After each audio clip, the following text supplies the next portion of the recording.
Hello and welcome to our program 10 Lessons Learned, where we talk to business people, journalists, professors, ambassadors, leaders and luminaries from all over the world. My name is Siebe Van Der Zee and I'm your host. I'm originally from the Netherlands, happily residing in the beautiful Grand Canyon state of Arizona in the United States. I'm also known as the Dutchman in the desert. Our guest today is Will Sarni. Will is an internationally recognized thought leader and water strategy and innovation expert. Based in Denver, Colorado, Will is the founder and CEO of Water Foundry, a water strategy consulting firm.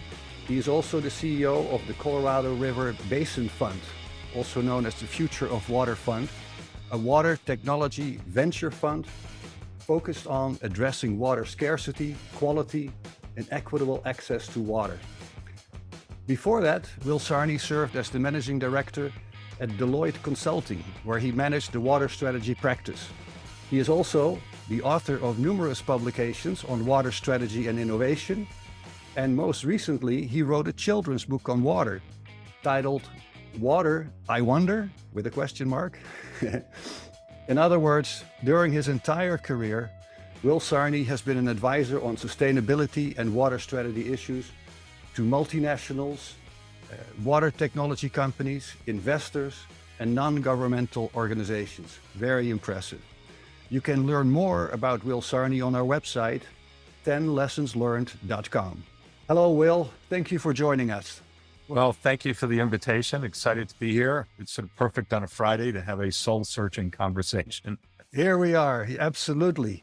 Now, before we get to your 10 lessons, I'm curious because your background has been focused on water issues, I would say your whole career, perhaps your whole life. What inspired you? What was the driving element there? Well, great question. So how did I get hooked on water? Well, I grew up in New York, and when I was in high school and college, I started surfing on Long Island. There's still a little bit of that New York accent with Long Island, as you notice. So I became, attracted to water, the ocean, thought I wanted to go into oceanography. My master's thesis was actually on oceanography. But when I was in graduate school, I got a job with a company called Garrity and Miller. And it was a boutique groundwater consulting firm founded by several U.S. Geological Survey practitioners, professionals, and really got hooked on this mission, if you will, and all the technical things associated with it to find and deliver safe drinking water and water for other purposes. So in a way, I started with salt water and wound up with fresh water, and now it's probably some sort of a combination. So that was the journey. So graduate school, working for Garrity and Miller was really the hook for me to learn more and do more. It brought you into that topic. When we think about and talk about water issues, there are obviously around the globe lots of challenges. And a simple question, almost the conclusion perhaps of a conversation, how worried are you, or are you optimistic that we can deal with these water challenges? Well, I want to sound like a consultant here and say both. So yeah, I'm worried enough to have it sort of propel me to do more and, get up and have at it every day. But I'm a realistic optimist. That was one of my comments to you that, yeah, I'm optimistic. I believe we can solve these challenges, water and social issues and climate change, but we have to be realistic about it. It's not, hope. It's okay if we actually commit to it and do what we can individually and collectively. And yeah, we can solve these things. If I think of politics, if I think of regulators, when I think of perhaps solar energy in the past in particular, it seems like there are solutions, but is the cooperation there to get it done? Yeah, that's a great question. So one thing I learned from a good friend, Tom Higley, is something about wicked problems, and wicked problems have a definition. And what I really love about the definition is that wicked problems cannot be solved by any one stakeholder. So it really requires every stakeholder group to leverage their skills, their reach, capabilities, and so on. And the way to think about it is, well, you mentioned the public sector. Public sector has scale, but no speed. So they're very slow to innovate, very slow to change. It's incredibly frustrating. Where entrepreneurs and investors and even multinationals have greater speed, the ability to pivot, and so on. So imagine bringing together, those few stakeholder groups and everybody in between to solve wicked problem. And that's really what we need to see. Yeah. It is, it's not holding hands. It is honoring what these individual stakeholder groups and, individuals can bring to the table. And then, of course, civil society, the role of the individual. So yeah, we have an opportunity to do things together and, solve these problems, but we sometimes don't do a great job. You say it very politely, but I understand. And you're an optimist, Will, and I appreciate that. We're going to be talking about your 10 lessons learned, right, in your life, in your career, and that addresses more than just water issues, of course. But is there a lesson, perhaps, that you have learned in your life that you would like to teach yourself if you were 30 years old today? You may be a few years older, but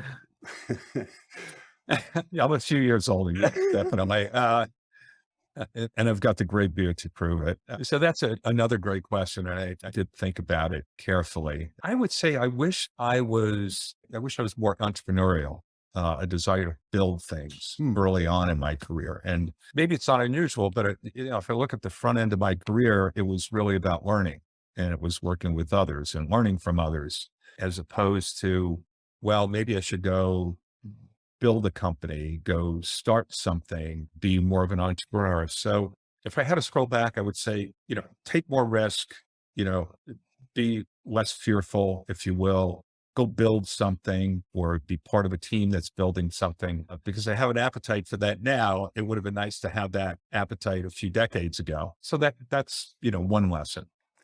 yeah, I kick that around from time to time myself because it can be helpful to have sort of a steady course to learn things Mm-hmm. that you may need later. I started out in banking. Well, I'm very happy I did. I learned a lot, even Right. though for the last, whatever, 20 years, I'm not involved in banking, but it was a good basis. At the same time, when you look back and say, wow, I could have skipped some of that with my current knowledge because, right?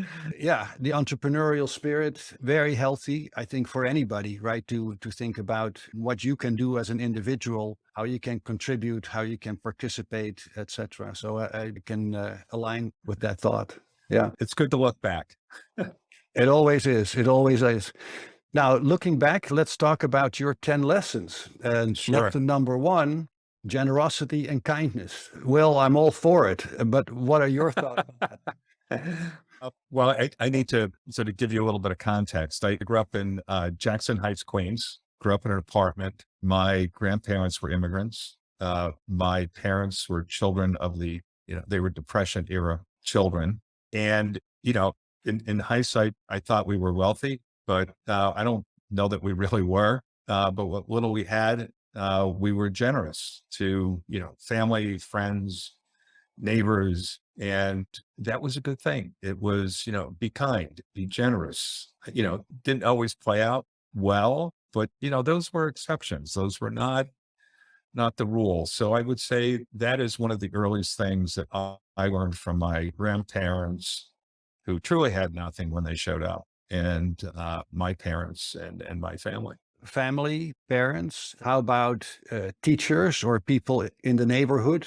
Did they have the same mindset? Yeah, they really did. I mean, it was, an incredibly diverse community, which was a gift growing up. And everyone was really mostly in the same boat. They did not have a lot, but what they had, they were generous with. And looking back, it really was a gift that we sort of cherished some very basic things, food and, laughter. Not that everything was always amusing, but it it was very close and very sharing and I would say very kind. And there's actually a family that I grew up with that I'm still very close with.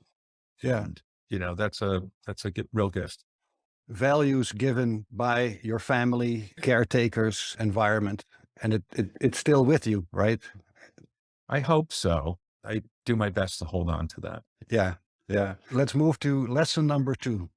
Work hard. And as you indicate, a depression era work ethic, right? Yes. So very much a work hard view of the world. I got my first job when I was 15. And, yeah, maybe that's not unusual for the time, but Well, I always had that, work hard. that Just, is early. 15 is early to start. yes, it felt that way in hindsight. But yeah, that view of, work hard. And it was funny when I was working at Garrity Miller, the head accountant in the firm, made a comment one day about, yeah, we have flex time. You can come in anytime before 9 and leave anytime after 5. And I thought that was just a very funny way of putting it that, yeah, show up and work hard, you know, it, it pays off. Yeah, absolutely. Absolutely. And taking a break, how do you deal with that? Oh, I don't know that I do a great job of that. Candidly. I have learned that through the years. Recently, I would say during the pandemic, I learned a lot. One of which was, caring for oneself and having time to just sort of slow down and do the things that bring you joy. Work. I mean, I hate the word work, but what I do professionally gives me joy, so it doesn't feel like this is an abrupt change. But yeah, making time for yourself and doing things that are not professionally related is important. You just mentioned the work that you do, you like it. It's like a hobby, perhaps, right? Isn't that the challenge as well to manage that and say, hey, I need to do something different? Yes, well, absolutely, because you could just sort of continue down this path and spend all of your time doing, what you love, but it's pretty one dimensional, and it's not really that healthy. And I'll give you an example, and this is maybe going to be a longer answer than we have time for. But before the pandemic, I took up rowing, sculling, and I got hooked on it, Hmm. hooked on sculling and rowing in a sweet boat. And I found that it was great for me physically and mentally. And it also provided an intersection with my professional life in that I had the ability to bring in other practitioners in the world of water stewardship and conservation, in particular WWF, and work with my rowing club Yeah. and work with the community sounding the reservoir. So it was something different, but also got me to think differently about what I do professionally and how that intersects with something that really brings me joy, rowing and the entire rowing community. So I continue to work on that. It's a growth opportunity in terms Yeah. of finding spare time or making spare time. No, I can see that combination and how important that is. I think that's well, it is for me, but I think for many people the same to do certain things that are different than your daily work. It's a good distraction and it creates that balance. I agree with you. All right, well, let's take a look at lesson number 3. Do good things. Nobody can deny that. Well, oh, come on. That's not true. I knew I got you going. Yeah, I think that was a total setup. It sounds so obvious. And, in a lot of ways, it ties to item 1, generosity and kindness. I went to Davos, in January of 2020, and it was my first time going, and it was, an amazing experience. And I met a few people that were doing good things. I mean, just good things in terms of philanthropic initiatives and so on. And we really just came up with this. It's like, yeah, we should promote doing good things. It's such a simple thought, and it should be the rudder in your day, basically. Just go do good things. It is a good lesson. It is a good lesson, right? And it should be in a way an automatic, but that you cannot expect. Uh, Right, right. I think it's also fair to say that when you do good things for others, it makes you feel good. There is a selfish element perhaps in there. Well, completely agree with you. It is, you know what? I done good. I gave it a shot. Yeah. I got up and hopefully had a positive impact on, you know, whomever. Yeah. Yeah. And when you think about that, doing good for others, and yes, you feel good inside. It's not just, well, I'm spending my time on helping others. No, you're helping yourself in a certain way as well. I agree. May not be the first motivator, but it's part of it. Yeah. Yeah, I think it's definitely part of it. It Yeah. should be a Yeah. factor. Yeah.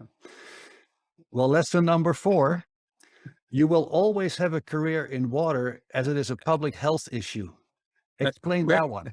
where did that come from, right? Yeah. I'm going to go back to Gary Miller, my first professional job, and David Miller said that. I was having a conversation with him, I think, soon after I came on board to the company, and he was saying that if you want to have a career in water, you always will have one because it's a public health issue.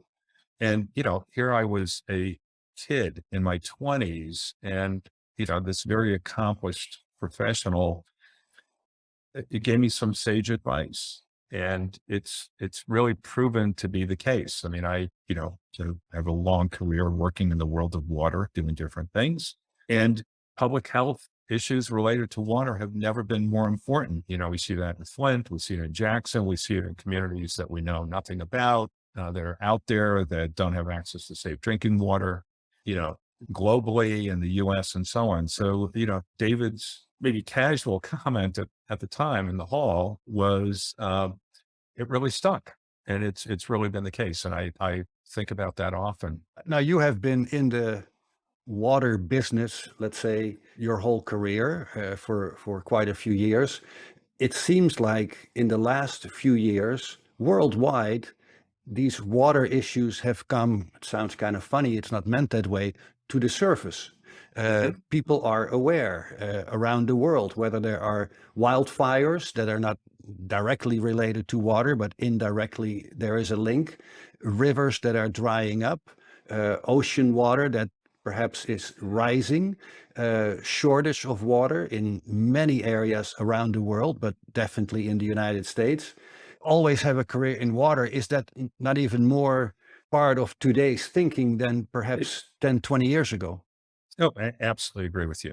Things have changed rather dramatically in terms of, increased awareness, by the public, civil society, increased attention to the need to change public policy and regulations, increased interest in innovative technologies and business models. It's really, for better or for worse, it has changed. It's suddenly in the news all the time. If you will, in particular, where we live, Yeah, on the the Southwest here in Southwest. Arizona, Yeah, it's top of mind now, and we're actually seeing things change. So yeah, the time has come. It was always there as an issue. It just in terms of, how we think about water, how we value water has really shifted in the past several years. yeah, yeah. No, definitely an important lesson for all of us all over the world. Moving on, lesson number 5. Hire someone you would work for. I like it a lot. I'm a recruiter, as you know, and yeah, there are some people that I'm not sure if I want to work for, but as a goal to say that individual, his or her personality, and of course their skill set, that has to be a good match for you It, as the hiring person. yes. So I'll tell you where that came from, and I love it because it actually came to pass. So I've been in the world of water for almost my entire career, but I had a few years where I was working for an oil and gas company out of Houston, Atlantic Ridgefield, and it was Arco exploration. And I got to do campus recruiting at UT Austin, and I absolutely loved it. I mean, really loved campus recruiting in terms of meeting some really smart, motivated young folks. And the person that ran the recruiting department at Arco at the time said that to me. He said, when you go out, think about whether you would work for that person. You're not hiring somebody just to fill a seat. You're making, a very important recommendation. And I thought about that a lot through my career, and then actually had an opportunity, good fortune, to work for someone that I worked with initially in Denver, and then hired when I was back east working for another consulting firm. And working for him was an extraordinary experience. I learned a lot from him, and got to see him differently. So it was a real gift.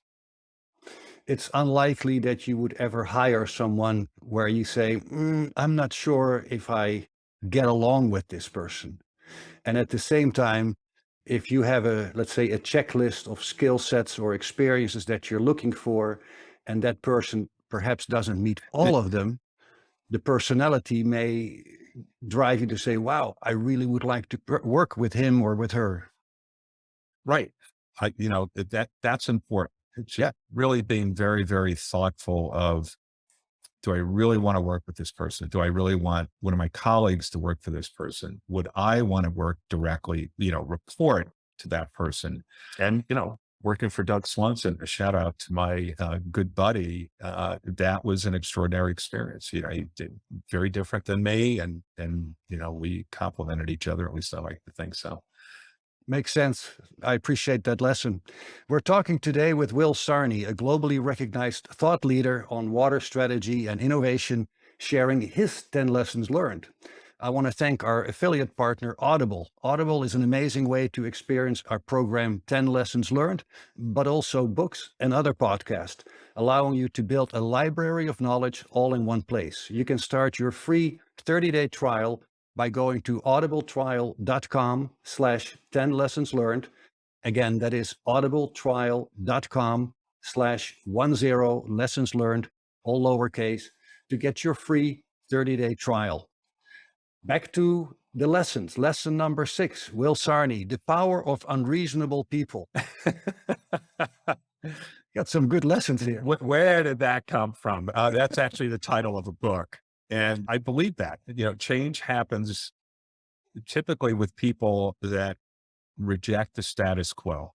And, I have a podcast, the Stream with Will and Tom, and we talk about unreasonable people. And it's amazing what unreasonable people can accomplish. You're one of them. I mean, the fact that, and I'm smiling. Well, right. I know it resonates. It's people that believe we can do better and challenge the status quo, not for the sake of just challenging it, but believe that we can do better. And, they invest their time, their energy, whatever it may be. So I believe very strongly in that power, that ability. And it goes back to, am I an optimist or what? Well, yes, because this all sort of nets together to me. I think it's a great lesson. And I appreciate your explanation, because I could take it in different directions. Unreasonable people. And I'm saying, are we talking about politicians? No. Well, Well, no, I want to go back to do good things. So, unreasonable people that do good things, as opposed to unreasonable people that don't do good things.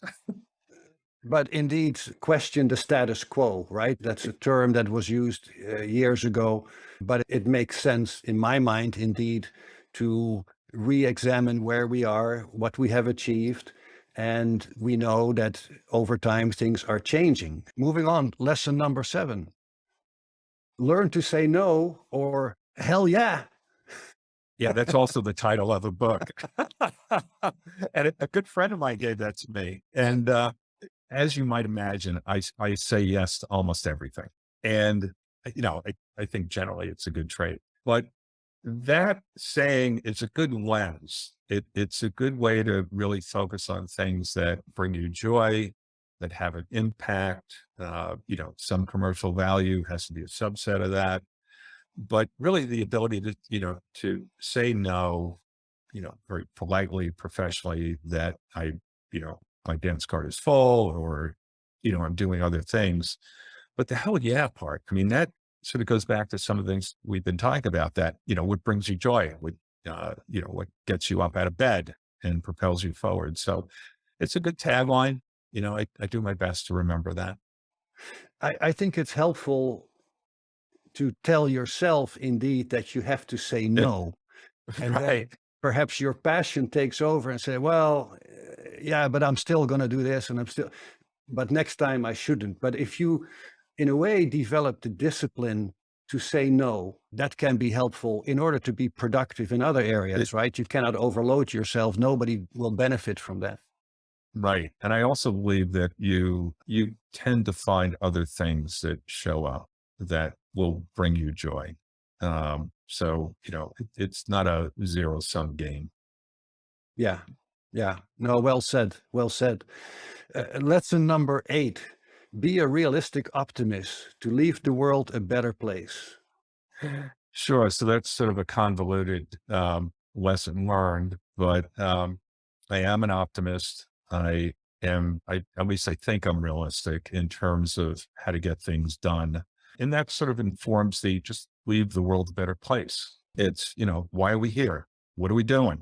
How do we spend our time? Yeah, do good things, have an impact. And that is very core to what I do and how I spend my time and who I spend my time with, and so on. It's very important to me. In addition to your efforts when it comes to water issues, and I put it in very broad terms, are there any other issues, topics that you are involved with directly or from time to time? So yes, I mean, education awareness of, environmental and social issues, that's important to me. Certainly the intersection of water issues and climate, not that every water issue is a climate issue, but where they intersect, it's particularly acute. Yeah, I would say food, agriculture, climate change, water, and I would say increasingly the social impacts, that we're seeing from climate change and a lack of water or, lack of access to safe drinking water. And what do you mean with social impact in that regard? Yeah. So in the American West, we talk about scarcity a lot. We're in a, permanent drought, the new normal, aridification. Um, that is just one piece of the puzzle. There is a whole set of issues in the world of water around a lack of access. So in Arizona, for example, the Navajo Nation doesn't have access to safe drinking water. That's a social issue. The Central Valley of California doesn't have a significant portion of the population doesn't have access to safe drinking water. We see it in Flint, we see it in Jackson, Mississippi. So, that's the social side of it that is certainly related to, what we're seeing with, the impacts of climate change on the American West, for example, but also a lack of investment in infrastructure, aging infrastructure, and public policy that's not kept up with reality. So that's how I frame, the social dimension of water. It feels sometimes that people, let's say in our generation, whatever it is, um, we- it'll be fine in our lifetime. Yes, there's a water shortage, but for the next 30, 50 years, we can probably have enough water. But if you think about the next generation and indeed grandchildren and their grandchildren, that is, of course, a very important element as well that we need to manage today for generations that are coming up over the next 100, maybe 200 years. I completely agree with you. Again, I keep doubling back on some of the earlier things, but yeah, it's do good things. Think about how do you make the world a better place while you're around. Yeah. What sort of impact you have. I can go off on a tangent here, but this is why I really push back on using the word drought, because if the layperson hears the word drought, it's, well, okay, if it rains, then everything's okay. Well, not really. We're not dealing with a historical drought. We're really dealing with sort of a fundamental shift in the climate and everything that impacts. So, yeah, long-term thinking is a good thing. Yeah. Good point. Lesson number 9, relationships and quality of work matters. That actually came from a couple of people. I believe I always knew that relationships mattered. It ties back to growing up in Jackson Heights, and we were talking about our mutual friend John, and John Hoholic. John Hoholic. relationships matter. Well, I will tell you, I've learned a lot from John on that topic. It's a very constant, grateful reminder that, yeah, relationships matter. It's about those relationships. So, it's something I believe I've always had, but having John as a friend and a colleague, in the world of water, has punched it up again for me. And quality of work, that I learned in my first job at Garrity and Miller. Quality mattered. And I learned how to write, not in college, but I learned when I got a job at Garrity and Miller. And I talked to my former Garrity and Miller colleagues once a month. And we always, recall back the fact that the company had an editor on staff. And if we were writing a report, Bert Weinstein would mark up your draft with a red pen and throw it on your desk. And it would be one more time. And it was usually not one more time. It was multiple times. But, learning that quality mattered, how you pick your words and paying attention to the technical details and really coming up with findings and conclusions that honored the data was important. So fortunate was very early on. It's perhaps a little academic to ask it this way, but is it indeed in combination relationships and quality of work, or is it relationships and on one hand that's important and quality of work? Someone may do a great job, but perhaps it's not a great relationship.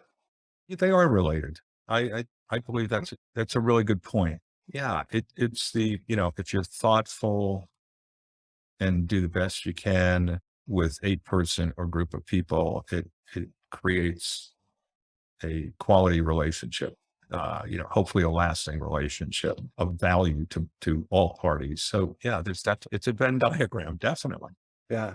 Isn't it interesting? I assume you have the same, that, we have, let's say, friendships between people that have lasted over decades. Yes. And even if that person is no longer your neighbor or, no longer in the same school, whatever, that relationship is still there. I can think of people that I met 40 years ago, and I still consider them dear friends. I don't talk to them frequently or on a regular basis, but once we do, we're back to where we were. That's so true. Yeah, for better or for worse, we feel 15 again, but you're right. Yeah, you're absolutely right. Yeah. You hold on to those relationships in a very different way. Yeah. And of course, negative experiences can stick with you as well. When you get mistreated by someone, and I say it nicely, that may be something you don't forget either. Oh, well, that's definitely true. That's an off-camera conversation. Yeah. Our next recording. Yes. That sounds good. Yeah. Lesson number 10. Well, here we are, lesson number 10. And you have given several quotes, and I think they're all interesting, and I'll read them out and I'll let you give the analysis. The first quote is, work hard, stay foolish. The second quote, the future is here, just not evenly distributed. The third one, dream as if you live forever, live as if you'll die today. Wow. Your thoughts? So I don't know if you noticed in my email title blocks, but I use two of those. And I really do love quotes as a way to, sort of sharpen the mind and get people's attention. I'll start with the future is here, just not evenly distributed. That's William Gibson, who's a science fiction author. He created the cyberpunk genre of science fiction. And I love that. And I use it almost in every presentation because it describes innovation in the water sector, and that it's lumpy. There are some technologies that are really advanced, being adopted by utilities in the private sector or government agencies that are 21st century, but they're not widely adopted. So the future's here. Let's not sort of wait for something to happen. Let's go find it and then let's scale it. And then dream as if you'll live forever, live as if you'll die today. James Dean, the actor, and that's in my personal email. And I like that.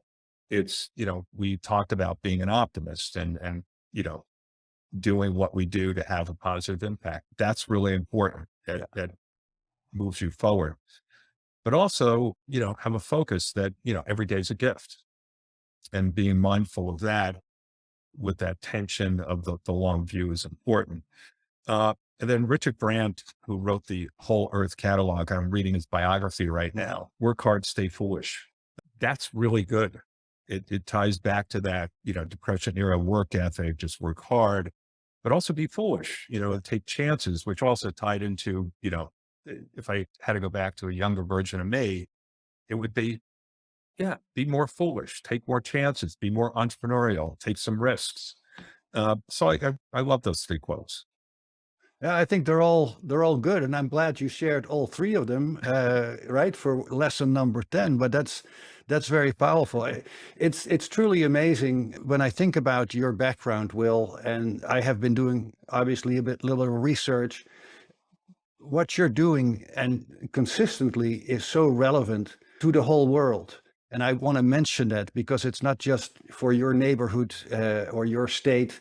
This is something, and you do, of course, worldwide work related to water issues, extremely, extremely important. And the lessons that you have learned in your life and in your career. And having said that, I have to add another question, of course. Is there a lesson, Will, that you have unlearned in your life and in your career? So the short answer is yes. Going in reverse. Well, I know that there's at least one. I'll mention the one that came to mind, and you actually touched on that a little bit. So that it's that work hard, that Depression era work ethic. And, how do you ensure that you have time for yourself, the time to do things that are not maybe directly related to work, you spent in your professional time. So that's something that I have gotten in recent years in terms of, yes, work hard, but work smarter. And working smarter means having time to recharge your batteries, to be creative, to do things that are far afield. We talked about rowing. That was transformative for me because you can't think of anything else when you're out on a little boat. Right. Or else you flip the boat. So that's a healthy exercise. So it's having a more sophisticated and thoughtful view of just work hard. Yeah. Yeah. Very, very thoughtful, very, very helpful, I think, for many, because we are a little bit sometimes in a race. And look, we both understand for many people, many families, it's hard work, and we're dealing with inflation, and we're dealing with all kinds of pressure, taking care of our families. So it's important to be able to take a break and put things in perspective. And at the same time, I almost want to say it's easier said than done for many people. Oh, right? I mean, yes, that's the reality as well. But to repeat that lesson, because that's part of the lessons that you have learned, and I must admit I have learned, very, very important. And I really want to thank you for sharing your wisdoms with us, and thank you for being part of our podcast, 10 Lessons Learned. I will make a few closing comments, and Will, before I do, is there anything else you want to share? You don't have to, but I don't want to cut you off. Well, I want to thank you for the opportunity, because you were a catalyst to help me think about what's important. How did I wind up here, and what do I believe? So thank you for that. Yeah, it was very helpful. I feel humbled when you say that, because if I make Will Sarni think, well, it might be the first time in my entire life that I've been thinking, but you got me really doing some soul searching, and that's really important. Well, I thank you for that, and that's of course what we're going to share with our global audience. In closing, you have been listening to the international program 10 Lessons Learned. This program is produced by Robert Hossery, and as always, we are supported by the Professional Development Forum. Our guest today, Will Sarni, a globally recognized thought leader on water strategy and innovation, sharing his 10 lessons learned. And to our audience, don't forget to leave us a review or a comment. You can also email us at podcast@10lessonslearned.com. That is podcast at number 10lessonslearned.com. I hope you will subscribe so you don't miss any future episodes. And remember, this is a podcast that makes the world wiser and wiser, lesson by lesson. Thank you, and stay safe.